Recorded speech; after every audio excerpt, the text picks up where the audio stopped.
Bon, Vous regardez. vous voyez, il est bien neuf. Effectivement. Voilà.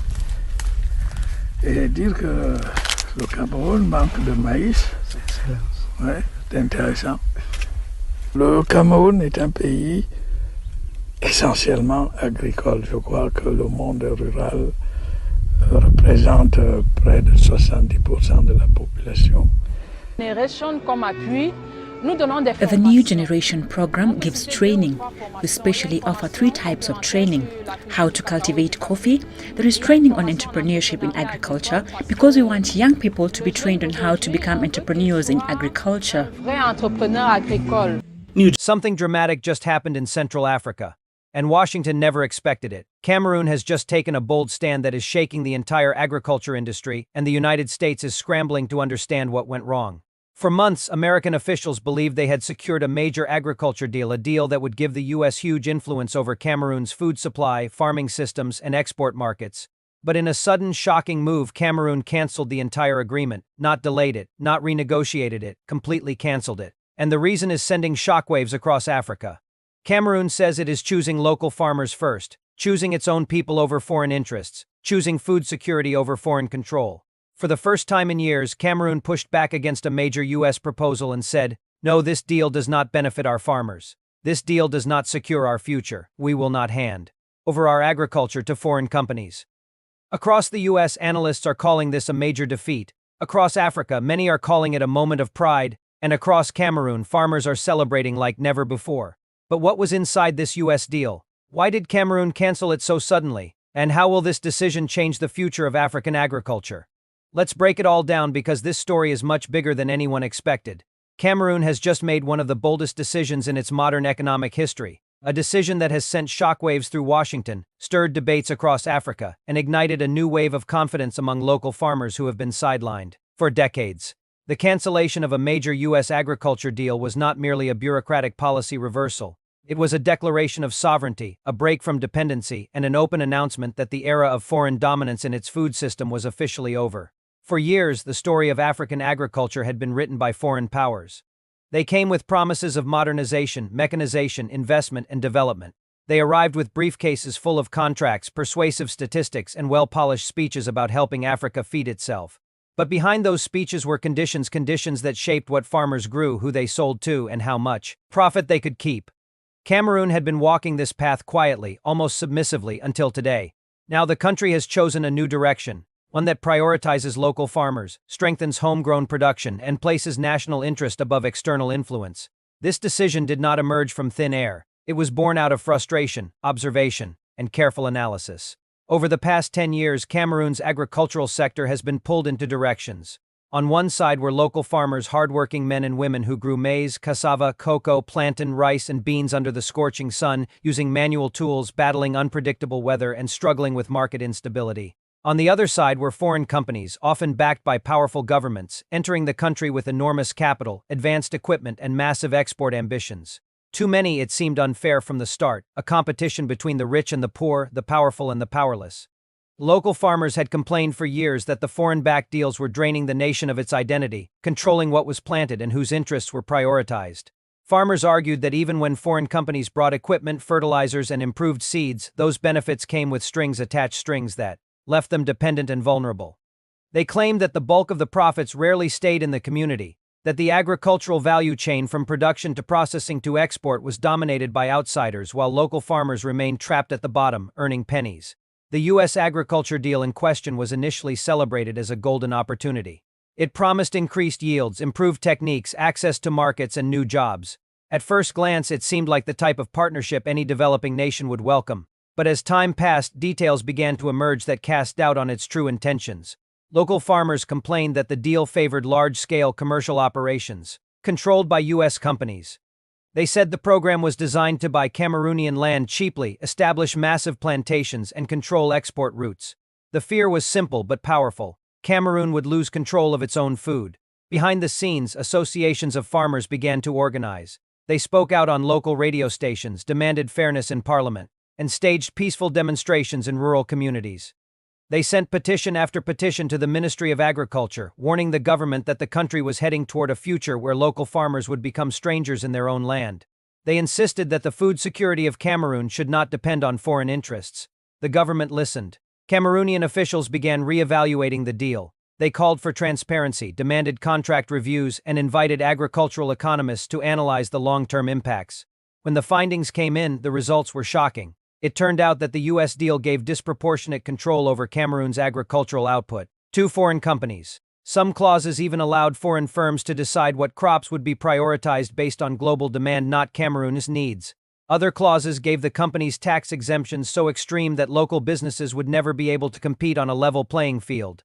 The deeper the government looked, the clearer the problem became. The deal was not designed to empower Cameroon. It was designed to leverage Cameroon. This realization triggered the turning point. In a bold move, the government announced that the deal was terminated. To the surprise of many, the announcement was made without fear or hesitation. Officials explained that the decision was necessary to protect national sovereignty, support local farmers, and rebuild the agricultural economy from within. They emphasized that Cameroon needed development partners who respected its vision, not partners who dictated it. The reaction from local farmers was immediate and explosive. Entire communities celebrated. Markets erupted in applause. Farmers danced, sang, and prayed. To them, this was more than a political decision. It was a recognition of their struggle, a validation of their importance, and a sign that the government finally saw them as the backbone of the country's food system. But the celebration was not just emotional. It was strategic. By canceling the deal, Cameroon is now redirecting massive resources into local agriculture. The government announced new funding schemes for smallholder farmers. It revealed plans to build modern processing centers owned by local cooperatives. It launched a national seed bank program to preserve indigenous varieties and reduce dependency on imported seeds. It also began working on new agreements with African agricultural institutions, focusing on regional cooperation rather than foreign control. This marks a new chapter in Cameroon's history, a shift from dependency to self-reliance. But as expected, the decision has sparked controversy abroad. Washington expressed disappointment, noting that the project was meant to support mutual development. U.S. analysts began warning that Cameroon's decision could inspire other African nations to push back against foreign agricultural influence. And indeed, they may be right. Across the continent, countries like Kenya, Ghana, Senegal, Zambia, and Tanzania have already begun questioning the structure of foreign-backed deals. Many are now observing Cameroon closely, curious to see if this bold move will become a continental trend. Economic experts argue that Cameroon's cancellation of the deal could be a catalyst for Africa's agricultural independence. If Cameroon succeeds in strengthening local farmers, building domestic agribusiness, and securing food for its population, it will prove that Africa doesn't need to rely heavily on foreign intervention to feed itself. It will show that the key to agricultural success lies in empowering local farmers, not importing external systems. However, the journey ahead will not be smooth. Building a sustainable agricultural economy requires more than canceling foreign deals.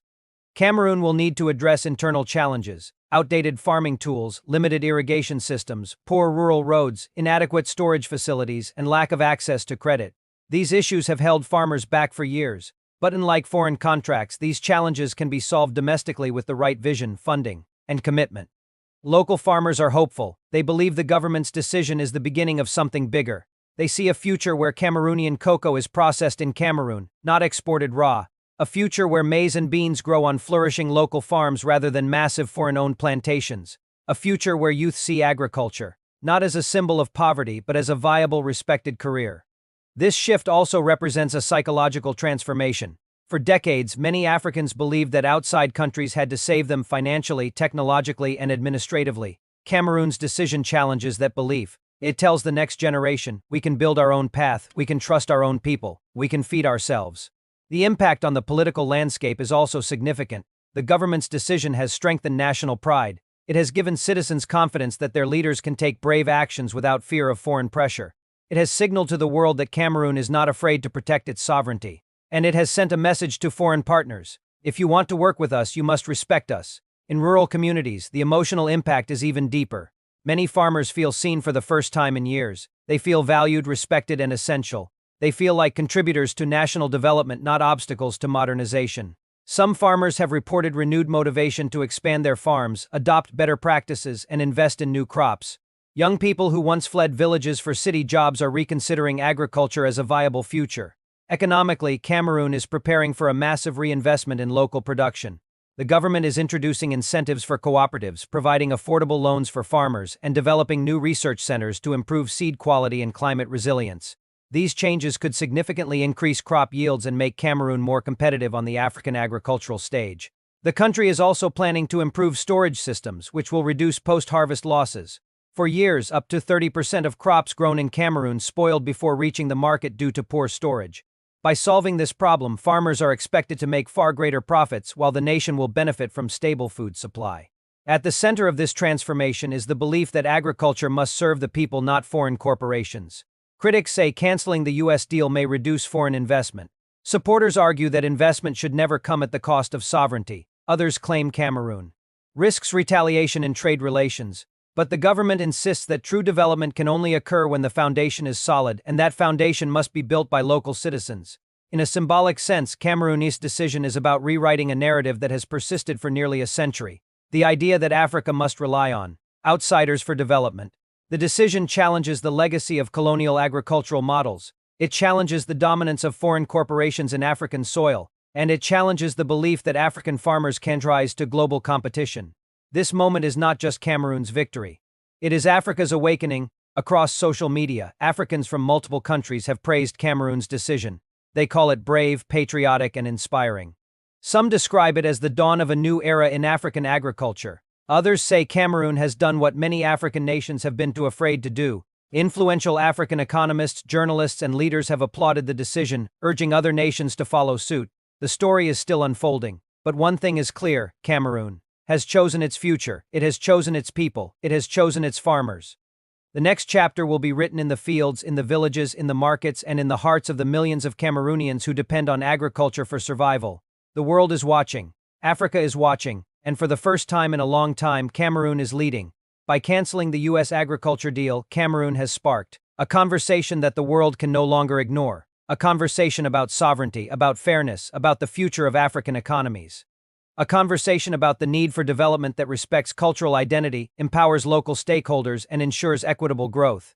This decision reminds Africa that strength begins with the courage to say no when necessary, and Cameroon has just said no loudly enough for the world to hear.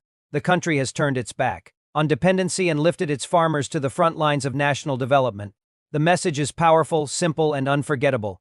Cameroon chooses its people first. The world will remember this moment, Africa will remember this moment, and Cameroonians will look back at this decision as the spark that ignited a revolution in their agricultural future. As we reach the end of this unfolding story, one thing is clear: Cameroon has taken a step that goes far beyond policy, beyond economics, and beyond the headlines. This moment marks a profound shift in the nation's identity, a turning point that many citizens have waited for, hoped for, and prayed for. In canceling the U.S. agriculture deal, Cameroon did not simply reject a contract, it reclaimed its voice. And in a world where global powers often overshadow smaller nations, reclaiming your voice is an act of courage, a declaration that you understand your worth. The decision to prioritize local farmers is not just a message to America, it is a message to every foreign power, every multinational corporation, and every institution that has shaped African agriculture for decades. Cameroon is saying loudly and confidently that the future of its food system will be built by Cameroonian hands. It will be guided by Cameroonian wisdom, it will be owned by Cameroonian communities, and it will serve Cameroonian families. This outro is a reminder that what we have witnessed is not a story of confrontation, but a story of awakening. It is an awakening that begins in the soil in the humblest corners of the nation, where farmers rise before dawn, cultivate under the burning sun, and harvest with hope in their hearts. These farmers have been invisible for too long, but today they stand at the center of national development. Their victory is not symbolic. It is concrete. With this decision, they now have room to breathe, grow, and dream.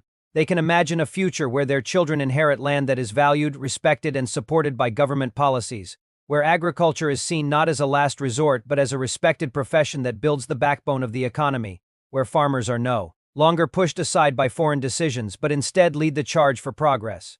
But even as we celebrate, we must acknowledge that the road ahead will not be easy. Canceling a deal is only the beginning. Transforming agriculture requires dedication, investment, and unity.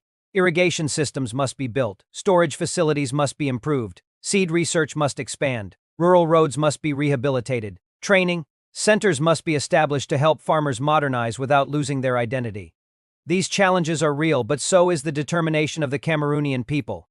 If there is one thing history has shown, it is that nations rise not when foreign powers rescue them, But when citizens believe in their own ability to create change, Cameroon has chosen belief over dependency. It has chosen pride over pressure, and it has chosen a future where food security, sovereignty, and dignity stand at the center of national progress. This moment is also a reminder to the African continent that development does not have to look the same everywhere. It does not have to come wrapped in foreign logos, foreign flags, and foreign agendas. Development can begin at home, rooted in local expertise, driven by local needs, and aligned with local cultures. Cameroon's decision may inspire other African nations to examine their own agreements and ask the difficult but necessary question: are these deals truly serving our people? And if they are not, what will it take to rewrite the script? For now, the world is watching Cameroon. Some are skeptical, some are impressed, others are simply curious. But regardless of where you stand, one truth is undeniable. Cameroon has sparked a conversation that can no longer be ignored. As we close this story, imagine the scenes unfolding across Cameroon right now. Farmers standing proudly beside their fields, youth returning to villages with renewed hope, policymakers designing new strategies for local development, elders smiling as they watch their communities reclaim their dignity. This is the heart of the story, not the cancelled contract, not the political reactions, not the international debates. The true story is the empowerment of ordinary people who have fought for years to be heard. And now they have been heard. Cameroon has chosen local farmers first. It has chosen sovereignty. It has chosen ownership. And in doing so, it has chosen a future defined not by external pressure, but by internal strength. As we step away from this narrative, remember that history is shaped by decisions like this, decisions that at first seem small in the eyes of the world, but eventually redefine the destiny of a nation. Today, Cameroon stands tall, and tomorrow, the seeds planted by this bold choice will grow into a harvest of pride, resilience, and economic freedom. The story is far from over, but the message is unforgettable. Cameroon chooses its people. Cameroon chooses its land. Cameroon chooses its future.